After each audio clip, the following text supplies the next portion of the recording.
إن الحمد لله نحمده ونستعينه ونستغفره ونعوذ بالله من شرور أنفسنا ومن سيئات أعمالنا من يهده الله فلا مضل له ومن يضلل فلا هادي له وأشهد أن لا إله إلا الله وحده لا شريك له وأشهد أن محمدا عبده ورسوله يا أيها الناس اتقوا ربكم الذي خلقكم من نفس واحدة وخلق منها زوجها وبث منهما رجالا كثيرا ونساء واتقوا الله الذي تساءلون به والأرحام إن الله كان عليكم رقيبا يا أيها الذين آمنوا اتقوا الله حق تقاته ولا تموتن إلا وأنتم مسلمون يا أيها الذين آمنوا اتقوا الله وقولوا قولا سديدا يصلح لكم أعمالكم ويغفر لكم ذنوبكم ومن يطع الله ورسوله فقد فاز فوزا عظيما أما بعد فإن أصدق الحديث كتاب الله وخير الهدي هدي محمد صلى الله عليه وسلم وشر الأمور محدثاتها وكل محدثة بدعة وكل بدعة ضلالة وكل ضلالة في النار أيها الناس اتقوا الله فإن التقوى ملاك الحسنات واعلموا أن الله عز وجل أمركم بالتقوى والرسول صلى الله عليه وسلم أمرنا بالتقوى والتقوى وصية الأولين والآخرين সম্মানিত মুসলিয়ান ইকরাম, আমি আমার নিজেকে আপনাদেরকে সবাইকে আল্লাহ তাকওয়া অবলম্বন করার অনুরোধ জানাচ্ছি। যেই তাকওয়া অবলম্বন করলে আমরা আল্লাহর জান্নাত পেয়ে ধন্য হতে পারবো, যেই তাকওয়া অবলম্বন করলে আমরা দুনিয়ার যাবতীয় বিপদ আপদ থেকে বের হওয়ার পথ পাবো। আল্লাহ তাআলা কোরআনে কারীম বলেছেন, ওমান ইয়াত্তাকিল্লাহ ইয়াজআল লাহু মাখরাজা ওয়া ইয়ারযুকহু মিন হাইসু লা ইয়াহতাসিব। যে কেউ আল্লাহর তাকওয়া অবলম্বন করবে, আল্লাহ তার জন্য বের হওয়ার পথ, যে কোনো বিপদ থেকে বের হওয়ার পথ তিনি দেখিয়ে দিবেন এবং এমন ভাবে রিজিক দিবেন যা সে কোনো চিন্তাও করেনি। সুতরাং তাকওয়া অবলম্বন করার কোনো বিকল্প নেই। সম্মানিত মুসলিয়ান ইকরাম, গত পর্বে আমরা আলোচনা করেছিলাম আমাদেরকে যা জানতে হবে তার মধ্যে মৃত্যু যে অবধারিত এবং মৃত্যুর যে কি অবস্থা, মৃত্যুর পরে রুহের কি অবস্থা এবং কারা আযাব প্রাপ্ত হবে, কারা আযাব থেকে মুক্তি পাবে, এ বিষয় নিয়ে আমরা গত পর্বে বিস্তারিত আলোচনা করেছি। ধারাবাহিক আলোচনায় আমাদের আজকের আলোচনা আসবে ইনশাআল্লাহ কিয়ামত সম্পর্কে। কিয়ামত এমন এক বিষয় যা অবশ্যই আসবে, যাতে কোনো সন্দেহ নেই। কোরআনে কারীম আল্লাহ তাআলা এই কিয়ামতের বিষয়টি, ঈমান আনার বিষয়টি স্পেশালি বহু আয়াতে বর্ণনা করেছেন। আল্লাহ তাআলা বলছেন, লাইসাল বিররা আন তুওয়াল্লু ওয়ুজুহাকুম কিবালাল মাশরিক ওয়াল মাগরিব ওয়ালাকিন্নাল বিররা মান আমানা বিল্লাহি ওয়াল ইয়াউমিল আখির ওয়াল মালায়েকাতি ওয়াল কিতাবি ওয়ান নাবিয়্যিন। আল্লাহ তাআলা বলছেন, পূর্ব এবং পশ্চিমে মুখ ফিরাইলে সওয়াব হবে তা নয়, বরং নেকের কাজ হচ্ছে যে ব্যক্তি ঈমান আনবে আল্লাহর উপরে এবং আখিরাতের উপরে ঈমান আনবে। আখিরাতের উপরে ঈমানের প্রথম শুরুই হচ্ছে কিয়ামতের আলামতগুলি দিয়ে, এবং কিয়ামতের আলামত প্রত্যেকটি মানুষ মৃত্যুর পর থেকে তার কিয়ামত শুরু হয়ে যায়। মান মাতা ফাকাদ কিয়ামত কিয়ামতু, যে মারা যাবে তার কিয়ামত সংঘটিত হয়ে যাচ্ছে। কোরআন কারীমে আল্লাহ তাআলা অন্যত্র বলেছেন, ওয়াল মুমিনুনা ইউমিনুনা বিমা উনজিলা ইলাইকা, আর ঈমানদাররা তারা ঈমান আনে যা আপনার উপর যা নাজিল করা হয়েছে, ওয়ামা উনজিলা মিন ক্বাবলিকা, আপনার পূর্বে যা নাজিল করা হয়েছে সে সমস্ত কিতাবের উপর তারা ঈমান রাখে। ওয়াল মুকিমিনা সলাতা, আর তারা সালাত কায়েম করে। ওয়াল মুতুনা যাকাতা, আর তারা যাকাত প্রদান করে। ওয়াল মুমিনুনা বিল্লাহ, তারা আল্লাহর উপর ঈমান রাখে। ওয়াল ইয়াউমিল আখির, আখিরাতের উপর ঈমান রাখে। উলাইকা সানুতিহিম আজরান আযীমা, তাদেরকে আমরা অবশ্যই প্রদান করব বড় পুরস্কার। কোরআন কারীমে আল্লাহ তাআলা শুরুতেই বলেছেন, ওয়াবিল আখিরাতি হুম ইউকিনুন, মুত্তাকিরা আখিরাতের উপরে তারা দৃঢ় বিশ্বাস রাখে। আখিরাতের শুরুই হয় কিয়ামতের আলামতগুলি দিয়ে। আর কিয়ামতের আলামতের যে সমস্ত নিদর্শন রাসূলুল্লাহ সাল্লাল্লাহু আলাইহি ওয়াসাল্লাম বর্ণনা করেছেন, সেগুলি হচ্ছে কিয়ামতের প্রারম্ভিক কাজ, প্রথম শুরু। সেগুলি যখনই এসে যায়, মানুষ কিয়ামতের উপর বিশ্বাস স্থাপন তার জন্য সহজ হয়ে যায়। কোরআন কারীম আল্লাহ তাআলা অন্যত্র বলেছেন, ইউদাব্বিরুল আমরা ইউফাসসিলুল আয়াতি লাআল্লাকুম বিলিকাই রাব্বিকুম তুকিনুন। তিনি আল্লাহ তিনি সবকিছু পরিচালনা করেন এবং আয়াত সমূহ বিস্তারিত বর্ণনা করেন, নিদর্শন সমূহ বিস্তারিত বর্ণনা করেন, যাতে করে তোমরা তার সাক্ষাতের উপর দৃঢ় বিশ্বাসী হও। অর্থাৎ আল্লাহ তাআলা যে সমস্ত নিদর্শন দিয়েছেন সেগুলি দেখে যেন আমরা আল্লাহর সাথে সাক্ষাতের বিষয়টির উপর ঈমান আনতে পারি, সেই সহযোগিতা আল্লাহ তাআলা আমাদের করেছেন কোরআনে কারীমে। আল্লাহ তাআলা আরো বলেছেন, আল্লাহু ইয়াবদাউল খালকা সুম্মা ইউঈদুহু সুম্মা ইলাইহি তুরজাউন। আল্লাহ তাআলা সৃষ্টিকে তিনি প্রথম অস্তিত্বে এনেছেন, তারপর আবার তিনি পুনরাবৃত্তি ঘটাবেন, তারপর তোমরা তার কাছেই প্রত্যাবর্তিত হবে, আল্লাহর কাছে আমাদেরকে আবার সেখানে যেতে হবে। অর্থাৎ কবর থেকে হাসরের মাঠে তার কাছে আমাদেরকে নিতে হবে। অন্য আয়াতে আল্লাহ তাআলা বলছেন, ওয়ায়াউমা ইউরজাউনা ইলাইহি ওয়া ইউনাব্বিউহুম বিমা আমিলু। আর যেদিন তার কাছে তারা প্রত্যাবর্তন করবে সেদিন ইউনাব্বিউহুম বিমা আমিলু, আল্লাহ তাআলা তাদেরকে জানিয়ে দিবেন তারা কি সব আমল করেছে। দুনিয়ার বুকে কি আমল করেছি না করেছি, হাসরের দিন সেটা অবশ্যই আপনার সামনে প্রকাশ পেয়ে যাবে। আহসাহুল্লাহু ওয়া নাসুহু, আল্লাহ তাআলা সেগুলি গুণে রেখেছেন, তারা নিজেরা ভুলে গেছে। এবং সেদিন বাদা লাহুম মিনাল্লাহি মা লাম ইয়াকুনু ইয়াহতাসিবুন, যা সে চিন্তাও করেনি এমন কিছু তার সামনে প্রকাশ পেয়ে যাবে। কোরআনে কারীমে আল্লাহ তাআলা অন্যত্র বলেছেন, ইন্নাস সাআতা আতিয়া, কিয়ামত অবশ্যই সংঘটিত হবে, কিয়ামত অবশ্যই আসছে। আল্লাহ তাআলা অন্যত্র বলেছেন, ইন্নাস সাআতা লাআতিয়া, এখানে বলেছেন লাম বাদে, আর আপনারা জানেন যে লাম দিয়ে তাকিদ দেওয়া হয়, অর্থাৎ লাম বাদে বলেছেন আসবে, আবার বলেছেন অবশ্যই আসবে। ফাসফাহিস সাফহাল জামিল, সুতরাং সুন্দর করে উপেক্ষা করে যান, সেদিন তাদের সাক্ষাতে তারা তাদের শাস্তি ভোগ করে নেবে। অন্য আয়াতে আল্লাহ তাআলা বলছেন, ওয়া ইন্না আজালাল্লাহি লাআতিন, আল্লাহর সেই প্রার্থিত সেই সময়টা অবশ্যই আসবে, যে ওয়াদাকৃত সময়টা অবশ্যই আসবে। ওয়া হুয়াস সামিউল আলিম, তিনি সবকিছু শুনেন এবং সবকিছু জানেন। অন্য আয়াতে আল্লাহ তাআলা বলছেন, ইন্নাস সাআতা লাআতিয়াতুন লা রাইবা ফিহা, কিয়ামত অবশ্যই আসবে, এতে কোনো সন্দেহ নেই। ওয়ালাকিন্না আকসারুন নাস লা ইউমিনুন, অধিকাংশ মানুষই কিয়ামতের উপর ঈমান আনে না। কিয়ামতের উপর ঈমান আনে না কাফেররা। অনুরূপভাবে কিয়ামতের উপরে ঈমানের ক্ষেত্রে অনেকেরই ঘাটতি দেখা যায়, বিশেষ করে মুসলিম হয়েও অনেকে কিয়ামতের কথা স্মরণ করে না। প্রতিটি মানুষকে তার আমলনামার হিসাব দিতে হবে, কর্মের হিসাব দিতে হবে, দুনিয়ার বুকে কি করে যাচ্ছে এর পুঙ্খানুপুঙ্খ হিসাব সেদিন দিতে হবে, এই বিশ্বাস অনেক মানুষের অন্তরে নেই। এই জন্য অন্যায় করে বেড়ায়, সে অন্যায়ের কোনো শেষ তারা বন্ধ করে না কোনোদিনই, কারণ তাদের মাথায় হিসাবের চিন্তা তাদের মাথায় নেই।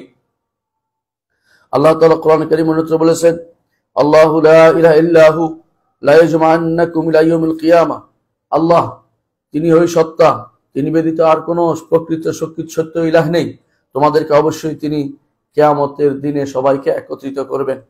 আল্লাহ তাআলা অন্যত্র শপথ করে বলছেন, ওয়াযারিয়াতি যারওয়ান ফালহামিলাতি বিকরান ফালজারিয়াতি ইউসরান ফালমুকাসসিমাতি আমরা। প্রথম দুটি বায়ুকে তিনি সম্বোধন করে বলছেন যে বায়ু যেগুলি প্রবাহিত হয় তার এগুলির শপথ, এবং যেগুলো মেঘকে হাঁকিয়ে নিয়ে যায় সেগুলির শপথ, এবং যে মেঘ জারিয়াতি ইউসরান সহজভাবে চলে সেগুলির শপথ করেছেন। ফালমুকাসসিমাতি আমরা, ফেরেশতাদের শপথ করে বলছেন যারা বন্টন করে, আল্লাহর নির্দেশ বন্টন করে যে এখানে এই কাজ করবে, অমুক এই কাজ করবে, এই নির্দেশ বন্টন করে দেয়, এদের শপথ করে বলছেন যে ইন্নামা তুআদুনা লাসাদিক, তোমাদেরকে যা ওয়াদা করা হচ্ছে সেটা অবশ্যই সত্য। ওয়া ইন্নাদ-দীনা লাওয়াকি', অবশ্যই কিয়ামত কায়েম হবে, কিয়ামত অবশ্যই ঘটবে, বিচার দিনের বিষয়টি অবশ্যই সত্য। অন্য আয়াতে আল্লাহ তাআলা বলছেন, ওয়াত-তুর ওয়া কিতাবিম মাসতুর, শপথ করছেন তুরের, ওয়া কিতাবিম মাসতুর ফি রাক্কিম মানশুর, ওই কিতাবের শপথ করছেন যা একটি নির্দিষ্ট পলকে লেখা রয়েছে। ওয়াল বাইতুল মামুর, আর তিনি শপথ করছেন বাইতুল মামুরের। বাইতুল মামুর হচ্ছে সপ্ত আকাশে ফেরেশতাদের কাবা বা ফেরেশতারা যেখানে হজ করতে যায়, যেখানে সালাত আদায় করতে যায়, সেটা শপথ করে বলছেন, ইন্না আযাব রাব্বিকা লাওয়াকি', আপনার রবের শাস্তি অবশ্যই পতিত হবে, মা লাহু মিন দাফির, সেটাকে প্রতিরোধ করার ক্ষমতা কারণেই। অর্থাৎ কিয়ামতের মাঠ পার হয়ে শাস্তির ব্যবস্থাপনা হবে, সেটা অবশ্যই হবে। এই শপথ আল্লাহ তাআলা কোরআন কারীমে করে আমাদেরকে সেটা তিনি শপথ করে বলছেন। তিনি বললেই হতো, তারপর শপথ করে বলছেন, যাতে করে আল্লাহর কথার উপরে আমরা যথাযথ ঈমান রাখি। কোরআনে কারীম আল্লাহ তাআলা আরো বলছেন, ওয়াইয়াস্তামবিউনাকা আহাক্কুন হু, তারা আপনাকে জিজ্ঞাসা করছে আসলে কি কিয়ামত সত্য কিনা। কুল ই ওয়া রাব্বি, আপনি বলুন অবশ্যই আমার রবের শপথ করে বলছি, ইন্নাহু লাহাক্কুন, অবশ্যই এটা সত্য, ওয়া মা আনতুম বিমুজিজিন, অবশ্যই তোমরা অপারগ করে দেওয়ার মতো নয়, অপারগ করে দিতে পারবে না তোমরা সেটাকে, তোমরা কখনো আল্লাহকে অপারগ করে দিতে পারবে, অর্থাৎ তোমরা কোনো পালিয়ে যেতে পারবে না। হাশরের মাঠে তোমাদের উপস্থিত হতেই হবে এবং কিয়ামতের মাঠে যাওয়ার বিষয়টি তোমরা অস্বীকার করতে পারবে না। অন্য আয়াতে আল্লাহ তাআলা বলছেন, ওয়াকালা আল্লাযীনা কাফারু লা তা'তিনা আস-সাআ, যারা কাফের তারা বলে কিয়ামত হবে না। আল্লাহ তাআলা বলছেন, কুল, হে নবী আপনি বলে দিন, বালা ওয়া রাব্বি লা তা'তিয়ান্নাকুম, আমার রবের শপথ করে বলছি অবশ্যই তোমাদের কাছে তোমাদেরকে কিয়ামতের মাঠে নিতে হবে, কিয়ামত অবশ্যই তোমাদের অনুষ্ঠিত হবে। অন্য আয়াতে আল্লাহ তাআলা বলছেন, ইন্না ওয়াদাল্লাহি হাক্কুন ফালা তাগুররান্নাকুমুল হায়াতুদ দুনিয়া, আল্লাহ যে ওয়াদা করছেন তা সত্য, দুনিয়ার জীবন তোমাদেরকে যেন ধোঁকায় নিক্ষেপ না করে। এই সবই আয়াতগুলো এই জিনিসটাই আমাদের প্রমাণ করছে যে কিয়ামত অবশ্যই হবে, কিয়ামতের বিষয়ে আমাদের কোনো সন্দেহ থাকা উচিত নয়। কোরআনে কারীম আল্লাহ তাআলা কিয়ামতের বিষয়ে বহুমুখী তিনি উদাহরণ পেশ করেছেন। কখন উদাহরণ পেশ করেছেন? আকাশ থেকে বৃষ্টি দিয়ে যেভাবে দুনিয়া জমিন মরে যায়, আকাশ থেকে বৃষ্টি হওয়ার পরে আবার সেটা জেগে ওঠে, সেভাবে তোমরা আবার সেভাবে আল্লাহর সামনে নিতে হবে, সেটা তিনি বারবার উল্লেখ করেছেন যে ইন্নামাল হায়াতুদ দুনিয়া, দুনিয়ার জীবনের কি অবস্থা। তারপর আবার বলেছেন আল্লাহ তাআলা আবার তাকে উঠিয়ে নেবেন, এভাবে তাআলা উল্লেখ করেছেন। বিভিন্ন রকম উদাহরণ তিনি দিয়েছেন। এমনকি কিয়ামতের সত্য এটা উদাহরণ দেওয়ার জন্য তিনি ইব্রাহিম আলাইহিস সালাতু ওয়াস সালামের হাতে সেই জিনিসটি ব্যবস্থাপনা করেছেন। চারটি পাখিকে সেটা বিভিন্ন জায়গায় রাখার কথা বলেছেন, তারপর ডেকেছেন, আবার সেটা উপস্থিত হয়েছে আল্লাহর নির্দেশে। তিনি দেখিয়ে দিলেন কিয়ামত আবার হবে। আবার আল্লাহ তাআলা ওই ব্যক্তিকে 100 বছর তিনি তাকে মিয়াতে সানা 100 বছর তাকে মারার পরে তাকে আবার জীবিত করেছেন, এটা বোঝানোর জন্য যে আল্লাহ তাআলা সবই করতে সক্ষম। সুতরাং কিয়ামতের মাঠে প্রত্যেককে উপস্থিত হতে হবে। রাসূলুল্লাহ সাল্লাল্লাহু আলাইহি ওয়াসাল্লাম দরবারে এক ব্যক্তি এসে মরা হাড় নিয়ে আঘাত করেছেন, বা চূর্ণ বিচূর্ণ করার পরে তিনি বলেছিলেন এগুলিকে আবার জীবিত করা হবে। আল্লাহ তাআলা তখন বলছে অবশ্যই এগুলিকে জীবিত করা হবে। সূরা ইয়াসিনের শেষে আল্লাহ তাআলা উল্লেখ করেছেন। এর অর্থ হচ্ছে যে কিয়ামত অবশ্যম্ভাবী, কিয়ামত হবে। কিয়ামতের কথাটি সবসময় মাথায় রাখতে হবে যে কিয়ামত অবশ্যই হবে। দ্বিতীয় যে জিনিসটি আমাদের মাথায় রাখতে হবে তা হচ্ছে কিয়ামত নিকটে, অবশ্যই হবে। অনেকে মনে করতে পারেন যে হবে অনেক দূরে, না, কিয়ামত অনেক নিকটে। আল্লাহ তাআলা বলছেন ইকতারাবাতিস সাআতু ওয়ানশাক্কাল কামার, কিয়ামত নিকটবর্তী হয়েছে, চাঁদ ফেটে গেছে। আর চাঁদ ফেটে যাওয়ার সেই ঘটনা আপনারা জানেন। কিয়ামত নিকটবর্তী হওয়ার বিষয়টি, কিয়ামত অতীব নিকটবর্তী, এটা বোঝানোর জন্য একটি আলামত সেখানে তুলে ধরা হয়েছে, যা সামনেই আমরা আলোচনা করব ইনশাআল্লাহ। অর্থাৎ কিয়ামতের নিকটে আল্লাহ তাআলা নিজে বলছেন ইকতারাবাতিস সাআ, যখন কাফের পরে তা আর অতিরিক্ত বাড়ছে, এর অর্থ হচ্ছে এটা অতীব নিকটে, কিয়ামত অতীব নিকটে। কোরআনে কারীমে আল্লাহ তাআলা অন্যত্র বলেছেন আতা আমরুল্লাহি ফালা তাস্তাজিলু, আল্লাহ যা ওয়াদা করেছেন, আল্লাহ যা নির্দেশ দিচ্ছেন সেগুলি আসবেই আসবে। আল্লাহর যে নির্দেশ অবশ্যই অনুষ্ঠিত হবে, তোমরা তাড়াতাড়ি করো না। অর্থাৎ কিয়ামত কখন হবে এই তাড়াতাড়ি তোমরা করিও না, তা কিয়ামত অনুষ্ঠিত করা হবে জিজ্ঞাসা করা হচ্ছে। কিয়ামত অবশ্যই খুব নিকটে, এই হিসাবে তোমরা এটাকে বিশ্বাস করে রাখো। কোরআনে কারীমে আল্লাহ তাআলা অন্যত্র বলেছেন ইকতারাবা লিন-নাসি হিসাবুহুম ওয়া হুম ফি গাফলাতিন মুরিদুন, মানুষের হিসাব অনেক নিকটবর্তী হয়েছে, মানুষ গাফলাতের মধ্যে মুখ ফিরিয়ে আছে। বেশিরভাগ মানুষই গাফলতের মধ্যে রয়েছে, তারা কিয়ামতের অবস্থা স্মরণ করতে পারে না, স্মরণ করে না। তারা দুনিয়াতে এতই বেশি লিপ্ত যে আখিরাতের কথা স্মরণ করা তাদের সময় হয় না। বেশিরভাগ মানুষের দুনিয়া অর্জনে নিজেদেরকে ব্যস্ত রাখে। এজন্য আল্লাহ তাআলা বলছেন ইখতারাবা লিন-নাসি হিসাবুহুম ওয়া হুম ফি গাফলাতিন মুরিদুন মা ইয়াতিহিম মিন যিকরিন মির রাব্বিহিম মুহদাসিন ইল্লা ইসতামাউ ইয়ালআবুন। যখনই তাদের রবের পক্ষ থেকে কোনো একটি স্মরণীকে আসে যে আখিরাতের ব্যাপারে, কিয়ামতের ব্যাপারে, তারা গাফলতের মধ্যে থাকে, তারা সেই দিক থেকে গাফেল থাকে। লাহিয়াতান কুলুবুহুম, তাদের অন্তর গাফেল হয়ে থাকে, আখিরাতকে তারা স্মরণ করতে পারে না। কোরআনে কারীম আল্লাহ তাআলা এটা খুবই কাছে এটা বোঝানোর জন্য গাদ শব্দ ব্যবহার করেছেন। গাদ অর্থ হচ্ছে আগামীকাল, যেন এটা এমন যেন রাত পোহালে কিয়ামত, এরকম অবস্থা আল্লাহ তাআলা আমাদেরকে সেই অবস্থা বোঝানোর জন্য তিনি বলছেন ওয়াল তানজুর নাফসুম মা কদ্দামাত লিগাদিন। প্রত্যেকটি মানুষ যেন স্মরণ করে দেখে আগামী দিনের জন্য সে কি কি কি পেশ করতে পেরেছে, আগামী দিনের জন্য সে কি ব্যবস্থাপনা করেছে, যেদিন আল্লাহর সামনে তাকে উপস্থিত হতে হবে। ইয়াউমা ইয়াকুমুন নাসু লিরাব্বিল আলামিন, যেদিন আল্লাহর সামনে মানুষকে দাঁড়াতে হবে। এই জন্য আল্লাহর সামনে দাঁড়ানোর বিষয়টি ভয় করলে আল্লাহ তাআলা দুনিয়ার বুকে তাকে ওয়াদা করে জানিয়েছেন যে তাকে দুটি জান্নাত দিবেন। তিনি বলেছেন ওয়ালিমান খাফা মাকামা রাব্বিহি জান্নাতান, যে কেউ রবের সামনে দাঁড়ানোকে ভয় করবে আল্লাহ তাআলা তার জন্য দুটি জান্নাতের ব্যবস্থা করবেন। এই জন্য কিয়ামত অতীব নিকটে। আল্লাহ তাআলা কোরআনে কারীমে কাফিরদের ব্যাপারে বলছেন ইন্নাহুম ইয়ারাউনাহু বাঈদান, তারা এটাকে দূরের জিনিস মনে করছে। অর্থাৎ তারা দূরের জিনিস মনে করার অর্থ হচ্ছে তারা এটাকে হবে না মনে করছে। আর ঈমানদাররা এটাকে কাছে জিনিস মনে করে। আর আল্লাহ তাআলা বলছেন ওয়া নারাহু করিবা, আমরা তো দেখতে পাচ্ছি এটা অতীব নিকটে, কিয়ামত খুবই নিকটে। মুহাম্মদ রাসূলুল্লাহ সাল্লাল্লাহু আলাইহি ওয়াসাল্লাম উদাহরণ দিয়ে বলেছেন ইন্নামা বাকাউকুম ফীমা সালাফা ক্বাবলাকুম মিনাল উমাম মা বাইনা সালাতিল আসর ইলা গুরুবিশ শামসি। তোমাদের পূর্ববর্তী জাতিদের তুলনায় দুনিয়ার বুকে তোমাদের অবস্থান হচ্ছে সালাতুল আসর থেকে সূর্য ডুবা পর্যন্ত এই সময়, সালাত আসরের সময় থেকে সূর্য ডুবা পর্যন্ত এই সময়। এর অর্থ হচ্ছে সূর্য আসরের পর থেকে সূর্য ডুববেই, সময়টা খুবই কম। এই সময়টার মধ্যে অর্থাৎ কিয়ামত খুবই নিকটে চলে এসেছে।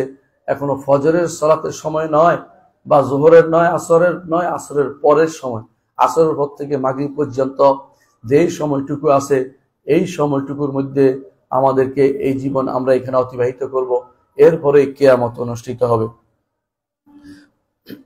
মুহাম্মদ রাসূলুল্লাহ সাল্লাল্লাহু আলাইহি ওয়াসাল্লাম আরো বলেছেন বয়স্তু আনা ওয়াসসাআতু কাহাতাইন, আমাকে প্রেরণ করা হয়েছে আর কিয়ামত এই দুটির মধ্যে। তিনি সাব্বাব এবং উস্তাকে একসাথে করে দেখিয়েছেন। সাব্বাবা হচ্ছে এটা আর উস্তা হচ্ছে এটা, অর্থাৎ মধ্যমা, এবং এটাকে একসাথে করে দেখিয়েছেন যে এটার পরেই কিয়ামত অনুষ্ঠিত হয়ে যাবে, মাঝখানে আর কোনো ফাঁকা কিছু নেই, খুব দ্রুত সময়ে কিয়ামত এসে যাবে। এটা আল্লাহ তাআলা আমাদেরকে জানিয়েছেন একটি আয়াত। তিনি বলছেন ওয়ামা আমরুস সাআতি ইল্লা কামলামহিল বাসর আও আকরাব, কিয়ামতের বিষয়টি ওয়ামা আমরুস সাআতি ইল্লা কালামহিল বাসর, চোখের পলক যেরকম সেরকম হয়ে যাবে হঠাৎ করে, অথবা তাপ থেকেও আরো দ্রুত সংঘটিত হয়ে যাবে।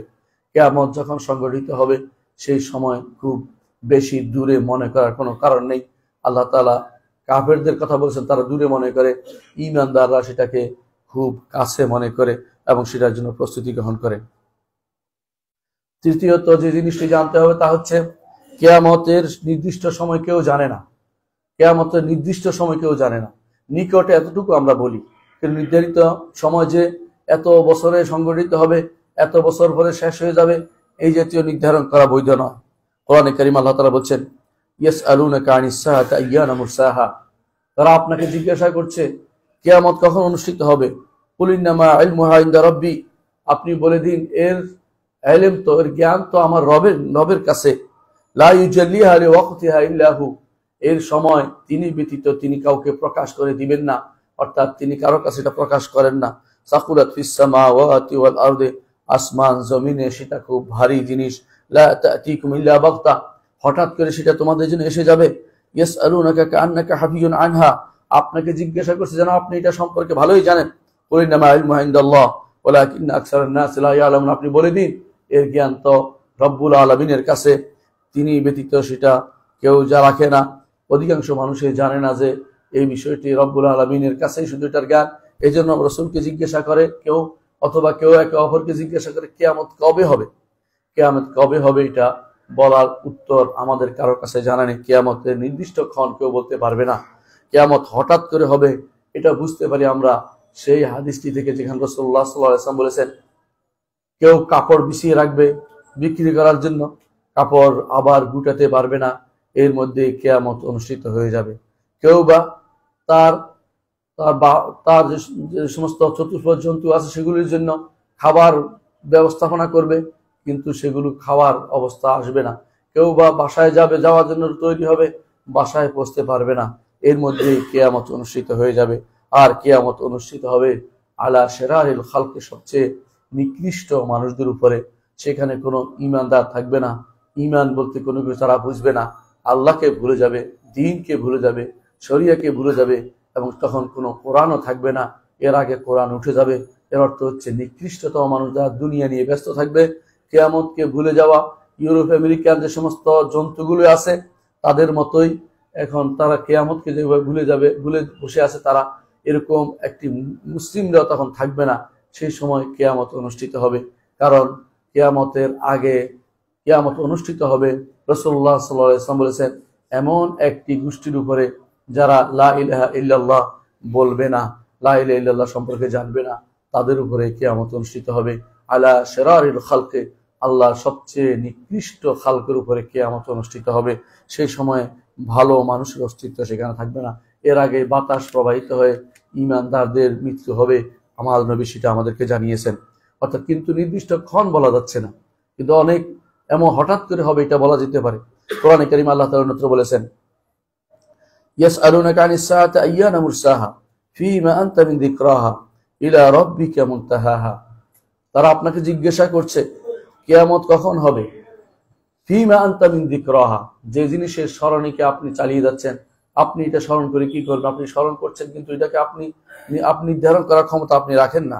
ইলা রাব্বিকা মুনতাহাহা, এটার জ্ঞান তো রবের কাছে, আমার রবের কাছে রয়েছে, তিনি শুধুমাত্র এর জ্ঞান রাখেন। অন্য আয়াতে আল্লাহ তাআলা বলছেন, ইয়াসআলুকান নাস আনিস সাআ, মানুষ আপনাকে কিয়ামত সম্পর্কে জিজ্ঞাসা করে, কুল ইন্নামা ইলমুহা ইনদা রাব্বি, আপনি বলে দেন এর জ্ঞান তো আমার রবের নিকট। ওয়ামা ইউদরিকা লাআল্লা সাআতা তাকুনু করিবা, আপনাকে কিসে জানাবে কিয়ামত হতে পারে খুবই নিকটে। কোরআনে কারীম আল্লাহ তাআলা অন্যত্র বলেছেন, ইন্নাল্লাহা ইনদাহু ইলমুস সাআ, আল্লাহর কাছেই শুধুমাত্র কিয়ামতের জ্ঞান রয়েছে। অন্য আয়াতে আল্লাহ তাআলা বলছেন, রাসূলুল্লাহ সাল্লাল্লাহু আলাইহি ওয়াসাল্লাম বলেছেন, অন্য হাদিসে রাসূলুল্লাহ সাল্লাল্লাহু আলাইহি ওয়াসাল্লাম বলেছেন, মাফাতিহুল গায়বি খামসুন লা ইয়ালামুহুন্না ইল্লাল্লাহ, গায়েবের চাবিকাঠি পাঁচটি জিনিস, তার মধ্যে সেগুলি আল্লাহ ব্যতীত কেউ জানে না। তারপর তিনি বলেছেন কখন কিয়ামত অনুষ্ঠিত হবে সেটা আল্লাহ ব্যতীত কেউ জানে না। অন্য হাদিসে রাসূলুল্লাহ সাল্লাল্লাহু আলাইহি ওয়াসাল্লাম, বিখ্যাত হাদিস জিবরিলে, যখন জিবরিল আলাইহিস সালাতু ওয়াস সালাম তিনি জিজ্ঞাসা করেছিলেন মাতা সাআ, কিয়ামত কখন হবে, রাসূলুল্লাহ সাল্লাল্লাহু আলাইহি ওয়াসাল্লাম তখন বলেছিলেন, মাল মাসউলু আনহা বিআলামা মিনাস সাইল, যাকে জিজ্ঞাসা করেছেন আপনি জিজ্ঞাসাকারী ব্যক্তি থেকে তিনি বেশি জানে না, অর্থাৎ তিনিও জানেন না, জিবরিলও জানেন না। কিয়ামত শুধুমাত্র তার কিয়ামতের জ্ঞান শুধুমাত্র তার কাছে রয়েছে। কোরআনে কারীম আল্লাহ তাআলা অন্যত্র বলেছেন যে আকাদু ফিহা, এটাকে আমি অবশ্যই গোপন করে রাখছি, অর্থাৎ এত গোপন করেছি যে সেটা কোনো ব্যক্তি কেউ জানতে পারে না কিয়ামত কখন হবে। চতুর্থ যে জিনিসটি জানতে হবে সেটা হচ্ছে কিয়ামতে কখন হবে এ নিয়ে নির্ধারণ করায় ব্যস্ত হওয়া বৈধতা নেই। অর্থাৎ আপনি আমি এত বছর পরে কিয়ামত হবে এটা বলতে পারি না। ইতিপূর্বে কেউ মনে করত যে এই উম্মত 1000 বছর অতিক্রম করবে না। 1001 সালে যারা এসেছে তারা বলেছে যে এই সমস্ত কথাগুলি ভুয়া ছিল। এরপরে একটা গোষ্ঠী এসে তারা বলেছে 1500 শতাব্দী অতিক্রম করবে না। 1500 শতাব্দী অতিক্রম করার পরে কিছু লোক এসে বলবে যে এগুলি ভুল ছিল। আসলে কিয়ামত কখন হবে নির্ধারণ করার যে সিস্টেম কেউ চালু করে আছে, সবগুলি ভালো কাজ নয়, সবগুলি হচ্ছে নাজায়েজ কাজ। কিয়ামতের সময় নির্ধারণ করা বা অমুক তারিখে হয়ে যাবে, ওইটা হয়ে যাবে, অমুক তারিখে এইটা আসবে ওইটা আসবে, এই জাতীয় সময় নির্ধারণ করার কোনো বৈধতা নেই। কারণ আল্লাহ তাআলা কোরআনে কারীম বলেছেন, কুল ইন্নামা হারামা রাব্বিয়াল ফাওয়াহিশা মা যাহারা মিনহা ওয়া মা বাতান, নবী আপনি বলে দিন ইন্নামা হারামা রাব্বিয়াল ফাওয়াহিশা, আমার রব তো অশ্লীলতাকে হারাম করেছে, মা যাহারা মিনহা ওয়া মা বাতান, যা প্রকাশ হয়েছে এবং যা গোপন রয়েছে, কুল ইন্নামা হারামা রাব্বিয়াল ফাওয়াহিশা মা যাহারা মিনহা ওয়া মা বাতান ওয়াল ইসমা, এবং গুনার কাজকে হারাম করেছেন, ওয়াল বাগিয়া, বিদ্রোহকে হারাম করেছেন, ওয়া আন তুশরিকু বিল্লাহি মা লাম ইউনাজিল বিহি সুলতানা, আল্লাহর সাথে শরীক করাকে হারাম করেছেন, ওয়া আন তাকুলু আলাল্লাহি মা লা তা'লামুন, না জেনে আল্লাহর উপর কথা বলাকে তিনি হারাম করেছেন। সুতরাং কেউ যদি কোনো কিয়ামত কখন হবে নির্ধারণ করতে যায়, তাহলে সেই ব্যক্তি হারাম কাজে লিপ্ত হলো। এই হারাম কাজে আল্লাহ তাআলা এটাকে বলা আমাদের জন্য আগে হারাম করে দিয়েছেন। এই জন্য রাসূলুল্লাহ সাল্লাল্লাহু আলাইহি ওয়াসাল্লামকে জিজ্ঞাসা করে তিনি বলেছেন, মাল মাসউলু আন বিআলাম মিনাস সাইল, যাকে জিজ্ঞাসা করেছেন তিনি, আপনার যে প্রশ্নকারী আপনার থেকে তিনি বেশি জানেন না। এর অর্থ তিনিও নিয়ে বিবৃত হন নাই, তবে তিনি আলামত উল্লেখ করেছেন। আমরা ইনশাআল্লাহ আলামতগুলো উল্লেখ করব। কিয়ামতের আলামতগুলো কি? কিয়ামতের আলামত হচ্ছে, আল্লাহ তাআলা কোরআনে কারীমে আলামতগুলোর নাম বিভিন্ন রকম দিয়েছেন। তিনি কোরআনে কারীমে বলেছেন, আশরাত শব্দটি ব্যবহার করেছেন। ফাহাল ইয়ানজুরুনা ইলা সাআতি আন তা'তিয়াহুম বাগতাতান ফাকাদ জাআ আশরাতুহা, তারা কি অপেক্ষা করছে কিয়ামতের? তার কিছু নিদর্শন তো চলেই আসছে, যা হঠাৎ করে তা আসবে। কার কিছু নিদর্শন তো চলেই আসছে। নিদর্শনের মধ্যে, নিদর্শন শব্দটি এক অর্থে আশরাত, আর এক অর্থে আলামাত, আর এক অর্থে আয়াত, আর এক অর্থে আমারাত। হাদিসে বিভিন্ন শব্দ এসেছে, আমারাত এসেছে হাদিসে, এবং আয়াত এসেছে, আলামাত এসেছে, আশরাত, একই শব্দ বিভিন্ন অর্থে। অর্থাৎ সব শব্দ অনেকগুলো, অর্থ একটাই, সেটা হচ্ছে যে কেয়ামতের আলামত, যেটা আমরা বলি, কেয়ামতের নিদর্শন আমরা বলি, কেয়ামতের চিহ্ন আমরা বলি, এবং কেয়ামতের বিভিন্ন বিভিন্ন বিভিন্ন চিনার উপায় আমরা বলি। সেগুলি সবগুলি কোরআন এবং সুন্নতে সাব্যস্ত হয়েছে। অর্থাৎ কেয়ামতের আগে অনেকগুলো কেয়ামত, অনেকগুলো আলামত অনুষ্ঠিত হয়ে যাবে, অনেকগুলো চিহ্ন হবে। কেয়ামতের আলামতগুলো কিরকম? কেয়ামতের আলামতগুলো আমরা জানি যে কেয়ামতের আলামত একটি বড় আলামত, কিছু ছোট আলামত, উভয় ধরনের কেয়ামত আছে। এগুলি উভয় ধরনের কেয়ামতের আলামত আছে, উভয়টা আমাদেরকে জানতে হবে। তবে আমরা এভাবে ভাগ করব যে কেয়ামতের আলামত মৌলিকভাবে তিনভাবে বিভক্ত। কিছু আলামত এসে চলে গেছে, আর কিছু আলামত আসছে এবং চলছে, আর কিছু আলামত এখনো আসেনি, সেগুলো আসবে এবং সেগুলো চলবে। কিছু আলামত এসে চলে গেছে, কিছু আলামত আসছে এবং চলছে, আর কিছু আলামত আসেনি, আসবে। যেগুলো আসেনি, আসবে, এগুলোর মধ্যে বড় আলামতগুলো আছে এবং ছোট আলামত, ছোট কিছু আলামতও রয়েছে। কিয়ামতে যে সমস্ত আলামত চলে গেছে, এসে চলে গেছে, তার মধ্যে একটি আলামত হচ্ছে মুহাম্মদুর রাসূলুল্লাহ সাল্লাল্লাহু আলাইহি ওয়াসাল্লামকে প্রেরণ করা, রাসূলুল্লাহ সাল্লাল্লাহু আলাইহি ওয়াসাল্লামকে প্রেরণ করা। রাসূলুল্লাহ রাসূলুল্লাহ এই জন্য বলেছেন, রাসূলুল্লাহ নিজে বলেছেন, বয়স্তু ওয়াসাআতু কাহাতাইন, আমাকে প্রেরণ করা হয়েছে কিয়ামত এভাবে আমার সাথে লাগানো, অর্থাৎ তারপরে কিয়ামত হবে। মাঝখানে আর কোনো নবী নেই, আর কোনো শরীয়ত নেই, আর কোনো কিতাব নেই, এরপরেই কিয়ামত অনুষ্ঠিত হয়ে যাবে। সুতরাং মুহাম্মদুর রাসূলুল্লাহ সাল্লাল্লাহু আলাইহি ওয়াসাল্লামকে প্রেরণ করা কিয়ামতের একটি আলামত। দ্বিতীয় কিয়ামতের আলামত হচ্ছে মুহাম্মদুর রাসূলুল্লাহ সাল্লাল্লাহু আলাইহি ওয়াসাল্লামের মৃত্যু। মুহাম্মদুর রাসূলুল্লাহ সাল্লাল্লাহু আলাইহি ওয়াসাল্লামের মৃত্যু কিয়ামতের একটি আলামত। মুহাম্মদুর রাসূলুল্লাহ সাল্লাল্লাহু আলাইহি ওয়াসাল্লাম বলেছেন, উদুদ সিত্তান, 6টি জিনিসকে গণে রাখো। কিয়ামতের আগে 6টি জিনিসকে গণে রাখো। তারপর তিনি উল্লেখ করেছেন 6টির মধ্যে একটি হচ্ছে মাউতি, আমার মৃত্যু, অর্থাৎ রাসূলুল্লাহ সাল্লাল্লাহু আলাইহি ওয়াসাল্লামের মৃত্যু কিয়ামতের একটি আলামত। এটাও সংগঠিত হয়ে গেছে। আর একটি হচ্ছে চাঁদ ফেটে যাওয়া। আল্লাহ তাআলা কোরআনে কারীম বলেছেন, ইকতারাবাতিস সাআতু ওয়া ইনশাক্কাল কামার, চাঁদ ফেটে গেছে। এই চাঁদ ফাটার জিনিসটি ওই সময়ে মানুষ অবলোকন করেছে, দেখেছে। এটা কোরআন এবং হাদিসে উভয় জায়গাতে এসেছে, এবং দূর দূরান্তে যারা ছিল তারাও এটাকে অবলোকন করেছে, এবং তারা তারিখ নির্ধারণ করত এটা দিয়ে, যে যেই তারিখে চাঁদ ফাটা দেখছিলাম সেই তারিখ থেকে আমরা সন নির্ধারণ করত। ভারতবর্ষের কিছু লোক এই তারিখ থেকে সব সন নির্ধারণ করেছিল, এবং এটা সত্য বলে ঈমান আনতে হবে। এখন মানুষ দেখতে পাচ্ছে কি পাচ্ছে না এটা বড় কথা না। চাঁদে গেছে, অনেকে বলে যে দেখেছে, আমরা সেটা দেখেছি না দেখেছি কোনোটাই বলবো না, কারণ যারা যায় তারা পুরো চাঁদ ঘুরে দেখে না। তারা হয়তো চাঁদ যদি যায়, তারা যদি দাবি করে গেছে, অনেকে হয় দাবি করে, অনেকে এটা অস্বীকারও করতে পারে। যদি গেছে, যদি মনেও করা হয়, যদি ধরেও নেওয়া হয়, তারপরেও এইটা দেখা জরুরি নয়। আমরা ঈমান রাখি কোরআন এবং হাদিসে, আমরা গায়েবের উপর ঈমান রাখি। সুতরাং কোরআন যা বলেছে, হাদিস যা বলেছে তা সত্য হিসেবে মানি, এবং এটা কিয়ামতের একটি আলামত হিসেবে আমরা বিশ্বাস করি, এবং যা সংগঠিত হয়ে গেছে। কিয়ামতের চতুর্থ যে আলামত এসেছে এবং চলে গেছে তা হচ্ছে একটি আগুন বের হবে। হেজাজের পূর্ব দিক থেকে একটি আগুন বের হবে, যার কারণে বসরা নগরী, শামের বসরা, বসরা না, শামের বসরা নগরীতে যে সমস্ত যারা যাচ্ছে বাহন যেগুলো যাচ্ছে এই বাহন দেখা যাবে, অর্থাৎ উট দেখা যাবে। রাসূলুল্লাহ সাল্লাল্লাহু আলাইহি ওয়াসাল্লাম বলেছেন যে উটের ঘাড় দেখা যাবে, এত আলো হবে।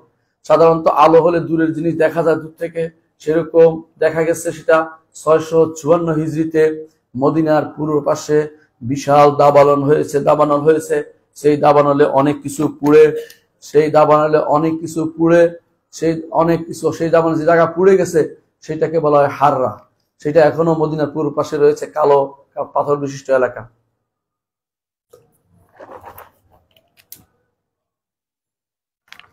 সেই জন্য সেটা অনুষ্ঠিত হয়ে গেছে এবং সেটা ইমাম ইবনে কাসির রাহমাতুল্লাহ আলাইহি তিনি তার বিদায় নেহায়াতে সেই ঘটনা বিস্তারিত বর্ণনা করেছেন। ওই সময় অনেকে কিয়ামতের কথা উল্লেখ করে, এই ঘটনার কথা উল্লেখ করে কবিতা রচনা করেছেন, অনেকে বিশাল করে একটু একটু করে বর্ণনা দিয়েছেন। এই বর্ণনার মূল কারণ হচ্ছে এই জন্য তারা সেটাকে দেখেছেন চাক্ষুষ, এবং কিয়ামত হবে, রাসূলুল্লাহ সাল্লাল্লাহু আলাইহি ওয়াসাল্লামের তার উপর ঈমান তাদের বেড়ে গেছে, রাসূলের নবুয়তের প্রমাণ প্রতিষ্ঠিত হয়ে গেছে, তারা এখন স্পষ্ট চোখের সামনে দেখতে পেয়েছে। এবং তারা সেটা উল্লেখ করেছে 654 হিজরিতে যে আগুন বের হয়েছিল সে আগুন কিয়ামতের একটি আলামত, এবং তা শেষ হয়ে গেছে এবং চলে গেছে। পঞ্চম কিয়ামতের যে আলামতটি তা হচ্ছে জিজিয়া এবং খারাজ মদিনার দিকে আনা বন্ধ হয়ে যাবে, অর্থাৎ মদিনা থেকে রাজধানী অন্যত্র স্থানান্তরিত হয়ে যাবে। আর সেটা হয়ে গেছে, আর কোনোদিন মদিনাতে রাজধানী ফিরে যাচ্ছে না। মদিনার দিকে কোনোদিন আজ জিজিয়া এবং খারাজ কোনোটাই যাচ্ছে না, অর্থাৎ জিজিয়া বন্ধই হয়ে গেছে প্রায়, আর খারাজ প্রত্যেকে তার মতো করে উসুল করে খাজনা, কিন্তু এখন বর্তমানে খাজনার বদলে মানুষ কর মক্স আদায় করতেছে, কর যার সাথে ইসলামের কোনো সম্পর্ক নেই এটা তারা আদায় করছে। জিজিয়া এবং খারাজ এই দুইটি জিনিসই এখন মানুষ থেকে উঠে গেছে, এটা বন্ধ হয়ে যাবে। মুহাম্মদ রাসূলুল্লাহ সাল্লাল্লাহু আলাইহি ওয়াসাল্লাম ভবিষ্যৎবাণী করেছিলেন, সেটা এখন আমরা দেখতে পাচ্ছি। এটাও কিয়ামতের একটি আলামত যা এসেছে এবং তা চলে গেছে। কিয়ামতের আরো 5টি আলামত আছে যেগুলো এসে চলে গেছে, তবে আবার কোনো অংশ আবার অনুষ্ঠিত হতেও পারে, কিন্তু চলে গেছে বলে আমরা বিশ্বাস করি। এর মধ্যে একটি হচ্ছে তাউন আমওয়াস, অর্থাৎ একটি মহামারী যা সিরিয়া থেকে শুরু করে বাইতুল মাকদিস পর্যন্ত বিস্তীর্ণ এলাকা হয়েছিল ওমর রাদিয়াল্লাহু আনহুর সময়। রাসূলুল্লাহ সাল্লাল্লাহু আলাইহি ওয়াসাল্লাম বলেছেন, রাসূল বলেছেন কিয়ামতের আলামতের মধ্যে 6টি গণ, তার মধ্যে একটি বলেছেন মৌতানে, একটি বিশাল মৃত্যু, যে মৃত্যু মানুষকে যেমনি ভাবে প্রাণীকুল ছোট এই ছাগলকে মেরে ফেলে তেমনি ভাবে মানুষ পর মরতেই থাকবে, অনবরত মানুষ মরতেই থাকবে। এবং সেটা অনুষ্ঠিত হয়েছে আমওয়াস বলা হয়, সেটা অনুষ্ঠিত হয়ে গেছে বলেই অধিকাংশ ইমামরা বলে থাকেন, আমরা সত্য সেটা ওমর রাদিয়াল্লাহু আনহুর সময় সেটা অনুষ্ঠিত হয়েছে। সপ্তম যে আলামতটি অনুষ্ঠিত হয়ে গেছে কিয়ামত, তা হচ্ছে রাসূলুল্লাহ সাল্লাল্লাহু আলাইহি ওয়াসাল্লাম বলেছেন যে বাইতুল মাকদিসের বিজয় হবে। ঠিক বাইতুল মাকদিসের বিজয় হয়েছে, সেটা ওমর রাদিয়াল্লাহু আনহুর সময় হয়েছে। বাইতুল মাকদিস বিজয় হয়েছে, এখন বলতে পারেন এখন তো বিজিত অবস্থায় নেই, হ্যাঁ এখন নেই, আবার আসবে আবার যাবে, এই অবস্থা চলতে থাকবে। কারণ ইমানদারদের ইমান অনুসারে সেটা রাখার মতো যোগ্যতা অর্জন করবে, অন্য কোনো কিছু নয়। যারা সাহাবায়ে কিরামকে গালি দেয় এবং যারা ইমানকে নিয়ে যারা কোরআনকে বিকৃত বলে, এদের দ্বারা কোনোদিন বাইতুল মাকদিস উদ্ধার হবে না। উদ্ধার হতে হলে সেরকম চরিত্রের অধিকারী হতে হবে যারা ওমর ইবনে খাত্তাব রাদিয়াল্লাহু আনহুকে ঘৃণা করে, তাদের দ্বারা বাইতুল মাকদিস কখনো বিজয় হতে পারে না। বিজয় হবে ওমরকে যারা ভালোবাসে তাদের মাধ্যমে শুধুমাত্র বাইতুল মাকদিস আবার মুসলিমদের হাতে আসতে পারে। কিন্তু বাইতুল মাকদিসের প্রথম যে বিজয় তা অনুষ্ঠিত হয়ে গেছে, তার মাধ্যমে কিয়ামতের আলামত একটি আলামত আমাদের সামনে স্পষ্ট হয়েছে, যা তা এসেছে এবং তা চলে গেছে। অষ্টম যে কিয়ামতের আলামত তা হচ্ছে ভারতবর্ষ বিজয়, ফাতহুল হিন্দ, গাজওয়াতুল হিন্দ নামে যে একটি হাদিস এসেছে, সেটা আগে বলি, তারপর আমরা সেটা ব্যাখ্যাটা করব। রাসূলুল্লাহ সাল্লাল্লাহু আলাইহি ওয়াসাল্লাম হাদিসে এসেছে, তিনি বলেছেন আমার উম্মতের, সাওবান রাদিয়াল্লাহু আনহু বর্ণিত, তিনি বলেন আমার উম্মতের, রাসূলুল্লাহ সাল্লাল্লাহু আলাইহি ওয়াসাল্লাম এটা বলেছেন, আমার উম্মতের দুটি গোষ্ঠী কে আল্লাহ তাআলা ক্ষমা করে দিবেন, দুটি গোষ্ঠীকে আল্লাহ তাআলা ক্ষমা করে দিবেন। একটি হচ্ছে যারা ভারতবর্ষ যারা যুদ্ধে অংশগ্রহণ করবে, আর দ্বিতীয় হচ্ছে যারা দাজ্জালের বিরুদ্ধে যুদ্ধে অংশগ্রহণ করবে। আমাদের সমাজে কিছু মানুষ গজিয়েছে নতুন করে, তারা দুইটাকে একসাথ করে দিয়েছে যে ভারতবর্ষ বিজয়ের পরে দাজ্জালের সাথে যুদ্ধ করবে, এই চিন্তায় তারা বিভোর আছে। হাদিসে এমন কোনো ইঙ্গিত আমাদের কাছে নেই। হাদিসে বলা হচ্ছে দুই গোষ্ঠীকে আল্লাহ ক্ষমা করে দেওয়া হবে, অর্থাৎ এই যুদ্ধ হবে, এই যুদ্ধের মাধ্যমে আল্লাহ তাআলা ক্ষমার ব্যবস্থাপনা করবেন। এটাই শুধু হাদিসে বলা হয়েছে। হাদিসে এটা বলা হয়নি যে এরাই গিয়ে আবার দাজ্জালের সাথে যুদ্ধ করবে, যে আশায় বসে আছে, এটা সত্য নয়। এর বাইরে যতগুলি হাদিসে সবগুলো দুর্বল। অর্থাৎ দুর্বল হাদিস দিয়ে আপনারা জানেন যে আকীদা সাব্যস্ত হয় না, দুর্বল হাদিস দিয়ে কিয়ামত আলামত সাব্যস্ত হবে না, দুর্বল হাদিস দিয়ে কনসিকুয়েন্স মিলিয়ে কোনো একটা নতুন তথ্য বের করা এটা ইসলামী শরীয়তের নীতি নয়। সুতরাং যারা এরকম মনে করছে, কখনো এই দেশ ওই দেশে ডিল ছোড়াছুড়ি হলেই তারা মনে করে যে গাজওয়াতুল হিন্দ শুরু হয়ে গেছে, হাসাহাসির পর্ব শুরু হয়ে যায় আল্লাহর দ্বীন নিয়ে, এটা কখনো ঈমানদারদের কাজ হতে পারে না। ঈমানদাররা অবশ্যই বিশ্বাস করে যে গাজওয়াতুল হিন্দ ইতিপূর্বেই হয়েছে, এবং সেটা কখন হয়েছে? মোহাম্মদ বিন কাসেম যিনি খলিফা ওলীদ ইবনে আব্দুল মালিকের সময় তিনি যুদ্ধ করে ভারতবর্ষে ইসলামকে ছড়িয়ে দিয়েছেন, এখানকার লোকদেরকে বেঁধে নিয়ে গেছেন, কাফিরদেরকে। সেটা ইতিহাস খ্যাত ঘটনা। 17 বছরের এক সেনাপতির মাধ্যমে আল্লাহ তাআলা সেই বিজয় অনুষ্ঠিত করেছেন, এবং তখনকার সময় সাহাবায়ে কেরাম সেই বিজয়ে অংশগ্রহণ করেছিলেন, এবং তাদের জন্য রাসূলুল্লাহ সাল্লাল্লাহু আলাইহি ওয়াসাল্লামের পক্ষ থেকে ক্ষমার ঘোষণা এসেছে, এবং তাদের জন্যই আমরা সুসংবাদের বিষয়টি নির্ধারণ করতে পারি।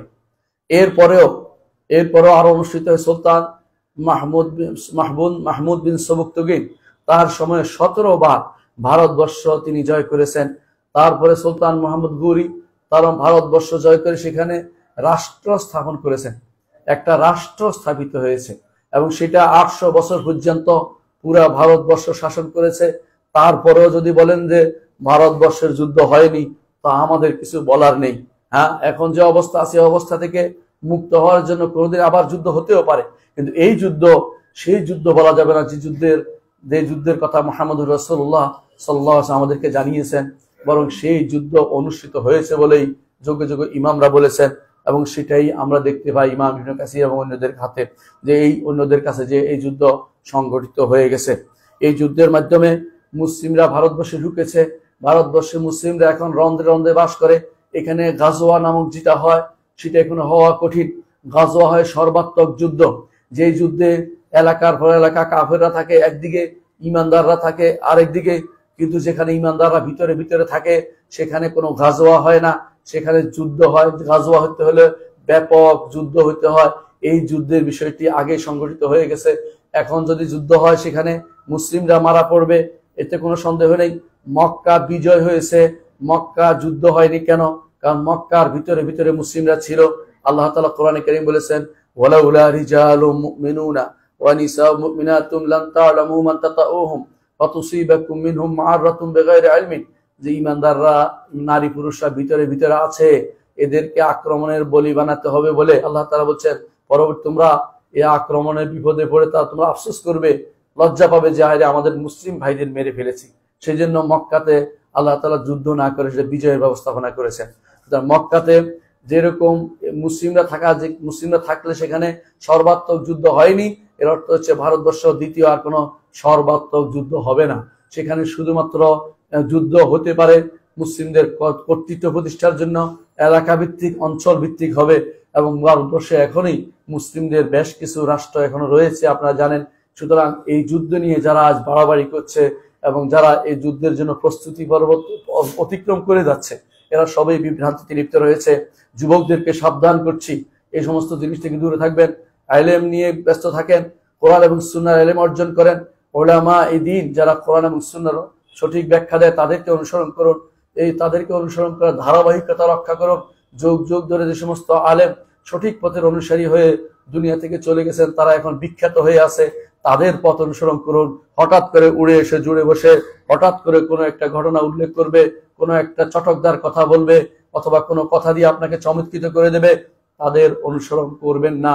তারা আপনাকে বিভ্রান্ত করবে, আপনাকে পথভ্রষ্ট করবে, পরবর্তীতে আপনি আফসোস করবেন যে আমি কেন এই পথে আমি কেন গেলাম। নবম যে আলামতটি হয়ে গেছে বলে আমরা বিশ্বাস করছি সেটা হচ্ছে তুর্কের সাথে যুদ্ধ, তুর্কিদের সাথে যুদ্ধ। তুর্কিদের সাথে যুদ্ধ বললে আপনারা হয়তো এখন মনে করবেন তুরস্ক যে দেশ আছে সেটা, এটা নয়, বরং তুর্কিদের যুদ্ধের বিষয়টি ছিল 656 হিজরিতে। এর আগে 656 আগে যে তাতারিরা তারা যে যুদ্ধ করেছে, তাতারিদের চোখের দিকে তাকান, তাদের ছবিগুলির দিকে তাকান, যেগুলি ইতিহাসে লেখা আছে সেগুলোর দিকে তাকান, দেখতে পাবেন রাসূলুল্লাহ সাল্লাল্লাহু আলাইহি ওয়াসাল্লাম যা বলেছেন একেবারে হুবহু তা মিলে যাচ্ছে তাতারিদের সাথে। অর্থাৎ তাদের সাথে যুদ্ধের বিষয়টি চলে গেছে, কারণ হচ্ছে বর্তমানে তাতারিরা মুসলিম হয়ে গেছে, এদের সাথে এখন আর যুদ্ধের প্রশ্ন আসেই না। সুতরাং তুর্কিস্তানের যে যুদ্ধের বিষয়টা সেটা অনুষ্ঠিত হয়ে গেছে তাতারিদের যুদ্ধের মাধ্যমে। রাসূলুল্লাহ সাল্লাল্লাহু আলাইহি ওয়াসাল্লাম বলেছেন, তোমরা একটি গোষ্ঠীর সাথে যুদ্ধ করবে, তাদের চোখ ছোট এবং মুখ চ্যাপ্টা, দেখতে অনেকটা ঢালের মতো, পাত্রের মতো, সেরকম চেহারার লোকগুলি আপনি দেখতে পাবেন। চেঙ্গিস খান হইতে শুরু করে হলাকু খান, এদের চেহারা সেরকমই ছিল। এই তুর্কি বলতে এদেরকে বোঝানো হয়েছে বলে আমরা ঈমান রাখি, বিশ্বাস করি। এদের সাথে যুদ্ধটি সংগঠিত হয়েছে এবং তারা মুসলিম বিশ্বে এত ব্যাপক বিপর্যয় করেছে। এই যুদ্ধের বিষয়টি রাসূলুল্লাহ সাল্লাল্লাহু আলাইহি ওয়াসাল্লাম আমাদেরকে সাবধান করেছিলেন। তিনি বলেছেন, জারুত তুর্কা মা তারাকুকুম, যতক্ষণ তারা তোমাদেরকে ছেড়ে যতক্ষণ তাদের সাথে যুদ্ধে লিপ্ত হয়েও না, কারণ তারা তাদের সাথে যুদ্ধে লিপ্ত হলে মুসলিমদের অনেক ধ্বংস অনিবার্য হয়ে গেছিল। এবং সেই কারণে আমরা দেখতে পেয়েছি বাগদাদ তারা ধ্বংস করেছে, খারেজম শাহ রাজত্ব তারা ধ্বংস করেছে। মুসলিম এমন কোন রাজত্ব তারা রাখেনি যে জায়গাতে তারা প্রবেশ করেনি। সর্বশেষ তারা যখন ঢুকতে চেষ্টা করেছে বাইতুল মাকদেস এলাকায়, সিরিয়া এলাকায় এবং মিশর এলাকায়, তখনই শুধুমাত্র মুসলিমরা তখন তাদের বিরুদ্ধে প্রতিরোধ যুদ্ধে দাঁড়িয়েছিল। সেই প্রতিরোধ যুদ্ধে আল্লাহ তাআলা বিজয় দিয়েছিলেন এবং সেটাতে শেখুল ইসলাম ইবনে তাইমিয়া রাহমাতুল্লাহ আলাইহি অংশগ্রহণ করেছিলেন এবং তার সাথীরা অংশগ্রহণ করেছিল। আল্লাহ তাআলা যেন বিশেষ করে এই যুদ্ধের মর্যাদা, এই তাদেরকে পরাজিত করার মর্যাদা দেওয়ার জন্য শেখুল ইসলাম ইবনে তাইমিয়াকে ওই যুদ্ধে অংশগ্রহণ করান এবং সেটার মাধ্যমে তারা প্রথমবারের মতো হোঁচট খায়, তারা সামনে এগিয়ে যেতে আর বাধাপ্রাপ্ত হয়। এরপরে তাদের মধ্যে ইসলাম গ্রহণ করার প্রবণতা বেড়ে যায়, ধীরে ধীরে তারা ইসলামের ছায়াতলে প্রবেশ করে। সুতরাং এই যুদ্ধ সংগঠিত হয়ে গেছে বলে আমরা মনে করছি। এরপরেও যদি কোনো যুদ্ধ হয় তাহলে সামগ্রিক যুদ্ধ হবে না, সামান্যতম কোনো যুদ্ধ অনুষ্ঠিত হতে পারে কোনো কোনো অংশে, সেটাকে অস্বীকার করছি না। তবে যে যুদ্ধের কথা মুহাম্মদ রাসূলুল্লাহ সাল্লাল্লাহু আলাইহি ওয়াসাল্লাম বলে গেছেন সেই যুদ্ধ সংগঠিত হয়েছে, কিয়ামতের সে আলামতটি হয়ে গেছে বলেই আমরা মনে করছি। 10 নম্বর যেই আলামতটি কিয়ামতের, তা হচ্ছে যা চলে গেছে, এসেছে এবং চলে গেছে, তা হচ্ছে কনস্টান্টিনোপল বিজয়। কনস্টান্টিনোপল বিজয়ের কথা রাসূলুল্লাহ সাল্লাল্লাহু আলাইহি ওয়াসাল্লাম বলেছেন যে কনস্টান্টিনোপল বিজিত হবে এবং সেটা বিজয় হয়েছে এবং সেটা বিজিত সুলতান মুহাম্মদ আল ফাতিহ মাধ্যমে সেটা বিজিত হয়েছে এবং সেটা কিয়ামতের একটি আলামত হিসাবে সুপ্রতিষ্ঠিত এবং সেটা হয়েছে বলে আমরা ঈমান রাখি। তবে আবার চলে যাওয়া, আবার আসা, এটা অস্বীকার করছি না। এইভাবেই মুসলিম দেশ কখনো কখনো কাফেরদের হাতে যায়, আবার ফিরে আসে, কিন্তু প্রথম বিজয়টাই হচ্ছে এখানে উদ্দেশ্য, যেটা আমরা ধরে নিতে পারি, সেটা হচ্ছে কনস্টান্টিনোপল বিজয়ের বিষয়টি রাসূলুল্লাহ সাল্লাল্লাহু আলাইহি ওয়াসাল্লাম হাদিসে এসেছে। সুতরাং সেটা অনুষ্ঠিত হয়ে গেছে। আর যে সমস্ত আলামত আসছে, হচ্ছে, এখন চলছে এবং সামনেও চলবে, এই জাতীয় আলামতগুলো নিয়ে আমরা আগামী খুতবা আপনাদের সাথে আবার সাক্ষাৎ হবে এ আশা রাখছি। আল্লাহ আমাদের শুনতে পেরে সেগুলো কবুল করুন। আকুলু কাউলি হাযা ওয়া আস্তাগফিরুল্লাহ লি ওয়া লাকুম ওয়া লিসাইরিল মুসলিমিন ফাস্তাগফিরু ইন্নাহু হুয়াল গাফুরুর রাহিম।